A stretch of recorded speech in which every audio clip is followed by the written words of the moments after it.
Really, how much danger there was proportionate to the large amount of fear on our boat, I cannot tell you. It never struck me there was any, but on the other hand, the crew in a banjo evidently thought it was a bad place, and my white face would have been no protection, for the fans would not have suspected a white of being on such a canoe, and might have fired on us if it had been an unduly irritated, if they had been unduly irritated and not treated by a banjo with that fine compound of bully and blarney that he is such a master of. Whatever may have been the true nature of the affair, however, it had been one good effect. It got us out of the Rmbw into the Gaboon, and although at the time this seemed a doubtful blessing, it made for progress. I had by this time mastered the main points of incapability in our craft. A. We could not go against the wind. B. We could not go against the tide. While we were in the Rmbw, there was a state we will designate as C, the tide coming one way, the wind another. With this state, we could progress backwards if the wind came up against us too strong, but seawards if it did not, and the tide was running down. If the tide was running up, and the wind was coming down, then we went seaward, softly, softly, alongside the mangrove bank, where the rip of the tide stream is least. When, however, we got down off Como Point, we met there a state I will designate as D, a fine confused set of marine and fluvial phenomenon. For away to the north, the Como and the Boque, and two other lesser but considerable streams were, with the Rmbw, pouring down their waters in swirling, intermingling, interclashing currents. And up against them, to make confusion worse confounded, came the tide, and the tide up the Gaboon is a swift, strong thing, and irregular, and has a rise of 8 feet at the springs, 2.5 at the neaps. The wind was lulled too, it being evening time. In this country, it is customary for the wind to blow from the land from 8 p.m. until 8 a.m., from the southwest to the east.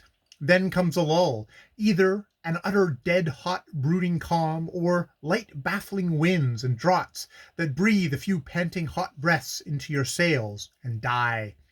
Then comes the sea breeze up from the south-southwest or northwest, some days earlier in the forenoon, some days not till 2 or 3 o'clock. This breeze blows till sundown, and then comes another and a hotter calm. Fortunately for us, we arrived off the head of the Gaboon estuary in this calm, for had we wind to deal with, we should have come to an end. There were 1 or 2 wandering puffs, about the first one of which sickened our counterpane of its ambitious career as a marine sail, so it came away from its gaff and spread itself over the crew, as much to say, "Here, I've had enough of this sailing. I'll be a counterpane again."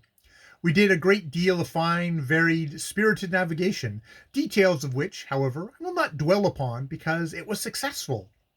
We made 1 or 2 circles, taking on water the while, and then returned to the south bank, backwards. At that bank we wisely stayed for the night, our meeting with the Gaboon so far having resulted in wrecking our sail, making Naguta seasick, and me exasperate. For from our noble vessel having during the course of it demonstrated for the first time her cataclysmic kicking power, I had had a time of it with my belongings on the bamboo stage. A basket constructed for catching human souls in, given me as a farewell gift by a valued friend, a witch doctor, and in which I kept a few things in life I really cared for, i.e. my brush, comb, toothbrush, and pocket handkerchiefs, went over the stern.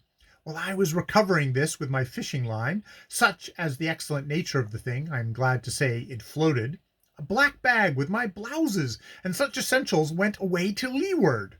A banjo recovered that, but meanwhile my little portmanteau containing my papers and trade tobacco slid off to leeward, and as it also contained geological specimens of the Sierra del Crista, a massive range of mountains, it must have hopelessly sunk had it not been for the big black, who grabbed it. All my bedding, 6 equita cloths given me by Mr. Hamilton in Opopo River before I came south, did get away successfully, but were picked up by means of fishing line, wet but safe. After this, I did not attempt any more Roman reclining couch luxuries, but stowed all my loose gear under the bamboo staging and spent the night on top of the stage, dozing precariously with my head on my knees.